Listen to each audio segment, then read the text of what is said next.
Imagine que um dia magos acabam matando o seu pai. Agora imagine que após esse incidente você comece a perseguir as pessoas que mataram o seu pai. É isso que nós vamos ver no primeiro volume de Kagurabashi.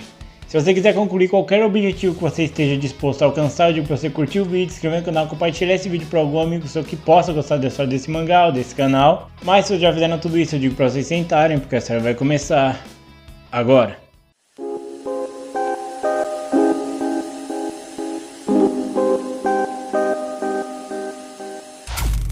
A história começa com o nosso protagonista, o Chihiro, e o pai dele. Os dois eles trabalham como ferreiros, eles produzem espadas e tudo mais. E o Chihiro ele fala que nesse dia, por algum motivo, o pai dele parecia estar bastante puto, só que ele não demonstrava isso, só que ele não conseguia disfarçar assim tão bem. É mostrado que o pai dele sempre foi um cara bastante enérgico, brincalhão, tanto que ele comprou alguns peixinhos ali para darem um ar de sorte ali na casa e tal, que aqueles peixes tinham uma cor que representava a sorte, essas paradas. Enquanto eles estão conversando ali, meio que brincando entre pai e filho, chega o melhor amigo do pai dele, o Shiba. O Shiba ele conversa ali, contracena com os dois e ele começa a explicar a importância do pai do Chihiro. Fica claro que o pai do Chihiro não gosta que ele fica contando essas histórias pra ele, só que o Shiba fala que o pai dele foi o principal responsável por terminar as guerras, por isso que ele é um ferreiro tão conhecido mundialmente. Depois que o Shiba vai embora, o pai do Chihiro parece estar um pouco incomodado, só que ele fala que como o Chihiro já tem 15 anos, ele tem que conversar com ele sério sobre uma coisa. Ele leva o Chihiro até um galpão onde tem uma espada e ele fala que ao longo das eras, a espada fez a sociedade avançar. Só que ao mesmo tempo que a espada pode ser usada para salvar as pessoas e proteger os mais fracos, nas mãos erradas, a pessoa pode acabar matando e ferindo inocentes. Então quando você produz uma espada, você não está simplesmente fabricando um artefato qualquer, é uma coisa extremamente séria o que eles estão fazendo ali. E ele pergunta para o Chihiro se ele sabe, se ele consegue suportar o peso dessa responsabilidade.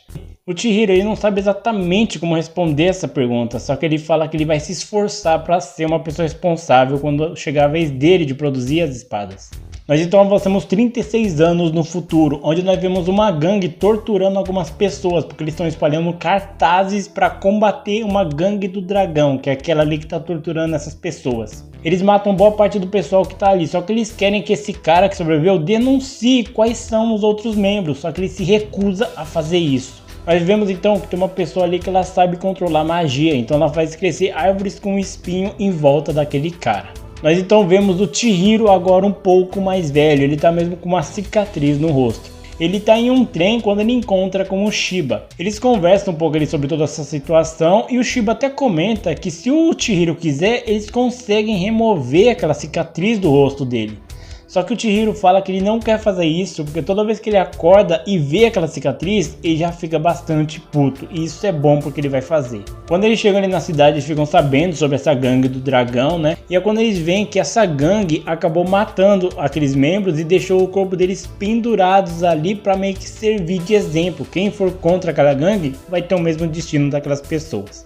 Nós voltamos até aquele galpão onde eles continuam torturando aquele rapaz, só que ele não vai falar. Então aquele cara comenta que sabe que ele tem uma irmã mais nova e que se ele não vai abrir o bico, é só eles irem atrás da irmã mais nova dele. Quando aqueles homens vão atrás da irmã mais nova daquele garoto, o Chihiro aparece e começa a matar todas aquelas pessoas que estão ali. E é revelado que a espada que ele tem consegue usar magia, então ele consegue matar facilmente todas as pessoas ali. Só que ele deixa um homem vivo. E esse homem ele começa a perguntar onde que está a organização dos magos negros, que é essas pessoas que o Chihiro quer ir atrás. E mesmo esse homem falando que eles são extremamente poderosos, que o Chihiro não teria chance nenhuma, o Chihiro ainda assim pressiona ele para falar onde esse grupo tá.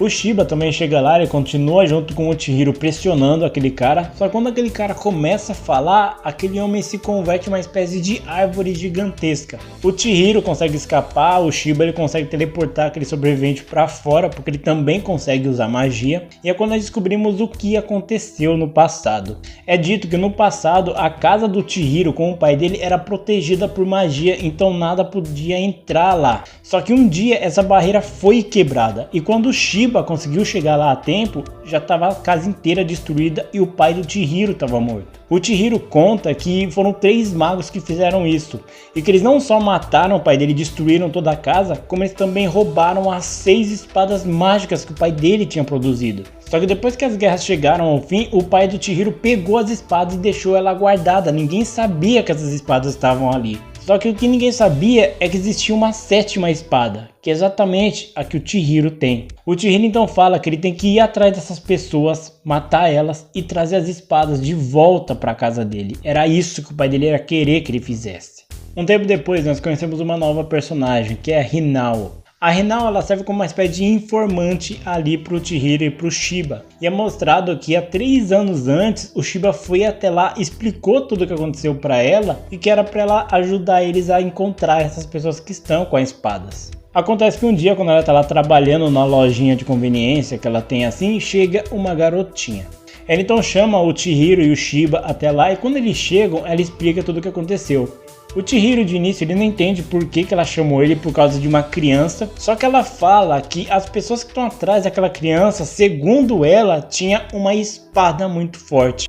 Tanto o Shiba como o Chihiro, eles não acreditam que ela chamou eles lá só por causa de uma criança, afinal de contas não dá pra acreditar 100% no que uma criança fala, então eles acham que ela meio que perdeu tempo chamando eles ali. Acontece que quando aquela garotinha acorda, eles tentam conversar com ela e por mais que ela fala que precise de ajuda, ela não quer explicar o motivo disso. Só que o Chihiro percebe que aquela criança tá bastante assustada, bastante fragilizada, então ele leva aquela criança para comer. O Chihiro então ele leva aquela criança que chama Char pro restaurante, né? Ele come ali, conversa um pouquinho com ela. E ele fala que assim que eles terminarem ali, ele vai levar ela de volta para um orfanato, porque a Char falou que ela não tem mãe nem pai.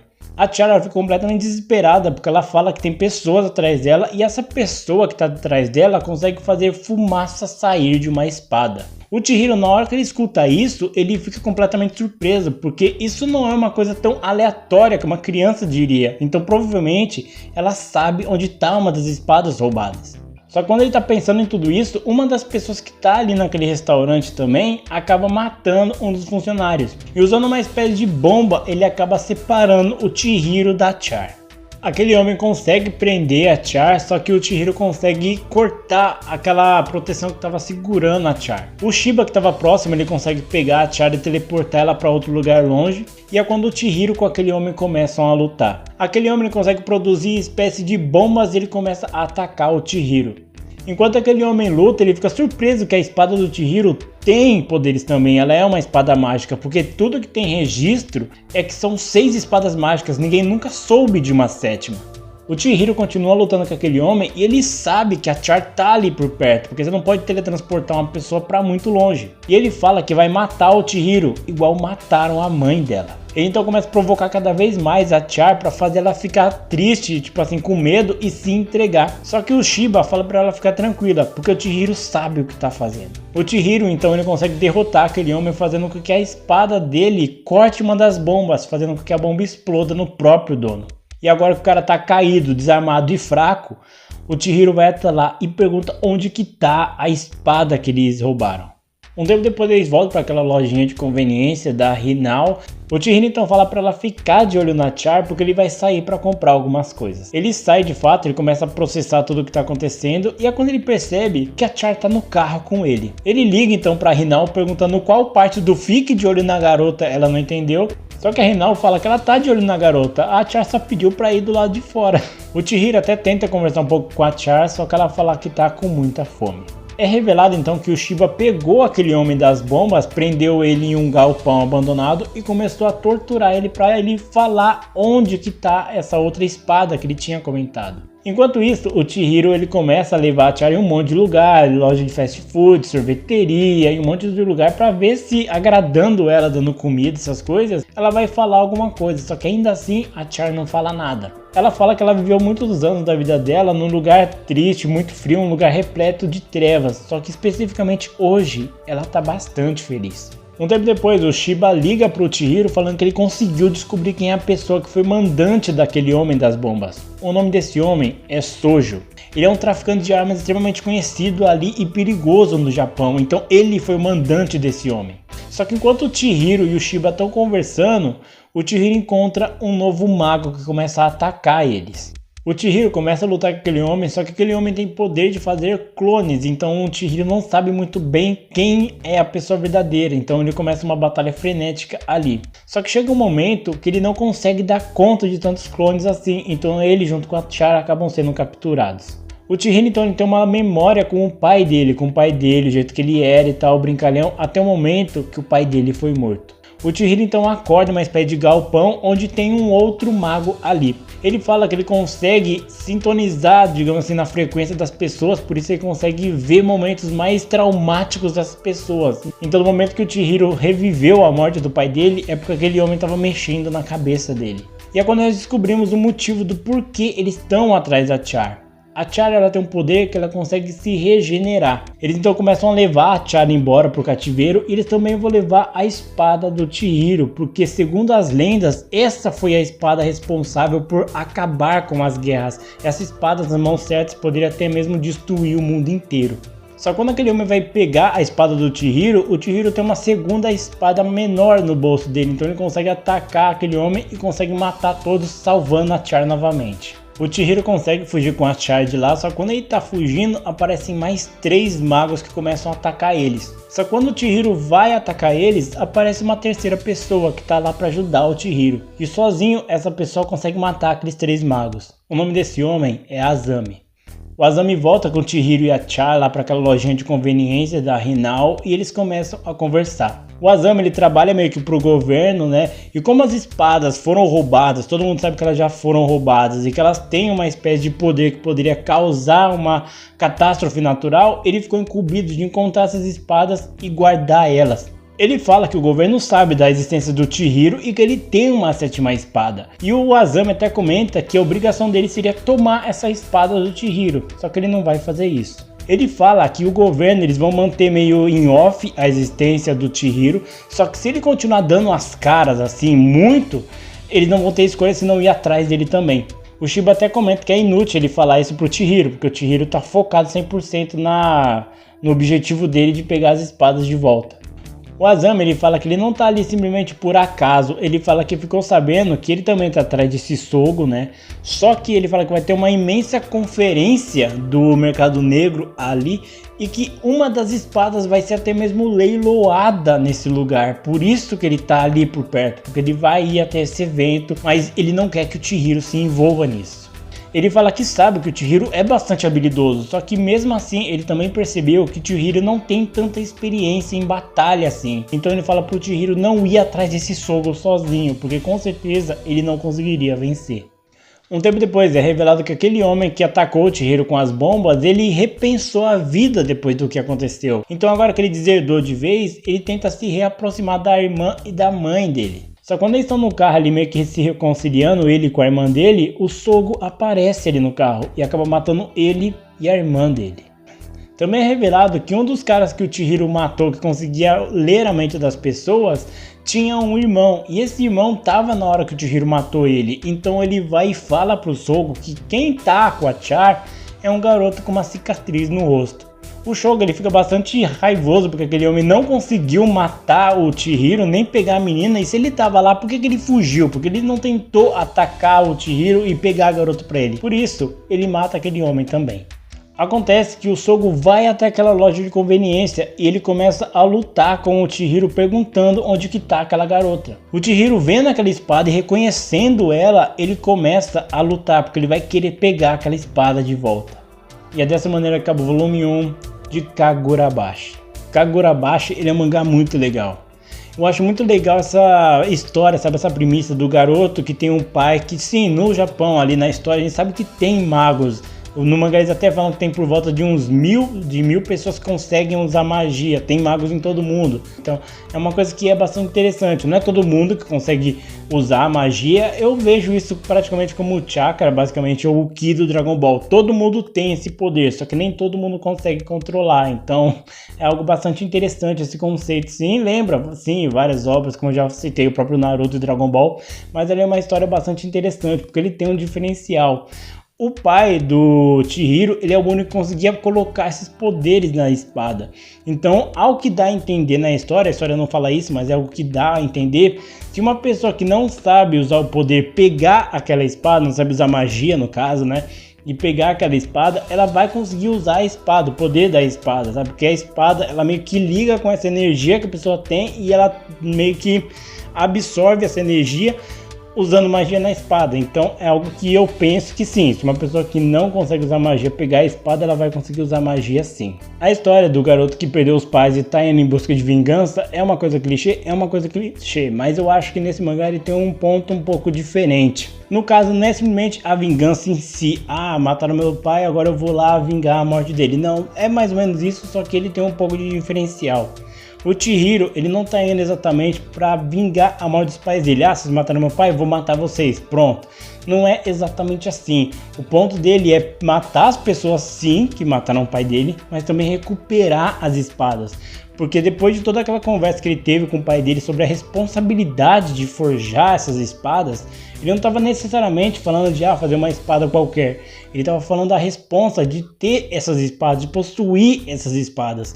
Então foi uma espécie de metáfora que o pai dele usou ali para falar diretamente dessas espadas. Porque sim, o Chihiro sabia da existência dessas espadas, nunca foi um segredo isso para ele. Então é uma coisa que deixa você até um pouco assim em sentido, porque ele não tá indo simplesmente atrás de vingança, como ele também quer meio que pegar o que o pai dele prezava, que o pai dele falava, se você pega essa espada, você tem a responsabilidade de proteger as pessoas indefesas e cuidar das pessoas fracas, saca? Mas ele sempre falou, pessoas que têm um pensamento totalmente torpe e maligno, elas vão usar essas espadas das piores maneiras possíveis. Então derrote as pessoas para trazer paz às pessoas inocentes e cuidar delas. A entrada da Chara eu acho interessante, porque você fica o mangá inteiro se perguntando, caramba, por que estão atrás dessa menina? Será que é porque ela sabe de alguma coisa? Porque é dito no próprio mangá que eles mataram a mãe dela. Então parece, no início, quando você começa a ler assim, quando você começa a ver a história, parece que é basicamente que estou fazendo uma queima de arquivo. Mataram os pais, agora vão atrás da filha, para não deixar pontas soltas. Parece que é alguma coisa assim. Só que não, eles querem pegar a habilidade da Chara, que é se regenerar, e usar para algum meio maligno. Não dá para saber o que eles faziam, só que eles mantinham de fato a Chara em cativeiro, que é uma coisa bastante cruel e doentia que eles faziam com essa garota. Então fica toda uma tensão para não deixar de maneira nenhuma a Chara ser pega para esses doentes, para esses mafiosos, esses traficantes aí. Então é algo que deixa bastante assim tenso o mangá. Quando o Sogo chega, você vê a primeira imagem dele, você já olha e fala, mano, esse cara vai dar problema. Porque ele é um cara que ele é um psicopata. Ele tá lá, ele fica brincando com as coisas, saca? Então, quando ele chega ali, ele vai, mata aquele homem simplesmente porque assim, você traiu a gente, você achou que ia ficar impune? Não. Ele podia só matar o cara, só que ele foi e matou a irmã do cara e possivelmente a mãe dele também, saca? Então é um cara que não vê problema nenhum em matar. Aquele cara lá também que foi denunciar, o cara que tá com a garota é um cara que tem uma cicatriz no rosto. Ele fala, beleza, por que você não fez nada então? Foi e matou o cara também. Então, se um cara ele é tão seco e frio, matando as pessoas que ajudam ele de certa forma, o que ele não faria com uma criança como a Chara? Então é uma coisa que deixa você completamente aterrorizado quando esse cara aparece. Essa edição que eu tenho aqui é uma edição japonesa, o mangá não foi publicado no Brasil ainda, mas vendo o sucesso que esse mangá vem fazendo lá fora, eu acredito que vai demorar pouco tempo até a Panini, JBC ou alguma editora aqui do Brasil publicar esse mangá aqui no Brasil. O mangá, se não me engano, ele tá com 4 volumes lá fora e ele segue lançando. Então, daqui a pouco eu acredito que ele vai ser lançado aqui no Brasil. E do jeito que a Panini, JBC, New Pop da vida são, eu lanço o vídeo aqui, 2 meses depois, 3 meses depois, ele lança aqui no Brasil. Então, vocês mais do que ninguém são testemunha que isso sempre acontece. Eu faço um vídeo do mangá, eles lançam. Então, fica tranquilo que daqui a pouco esse mangá lança aqui e arrebenta com o meu colecionismo, né? Mas paciência, fazer o quê? Mas diz aí o que vocês acharam dessa história, o que vocês acharam de Kagurabashi? Vocês querem que eu continue trazendo a história desse mangá? Vocês já leram esse mangá? Deixa aqui nos comentários para eu saber, não esqueça de curtir o vídeo, se inscrever no canal, compartilhar esse vídeo para algum amigo que possa gostar da história desse mangá ou desse canal. Mas então é isso, agradeço bastante a audiência de vocês e até mais.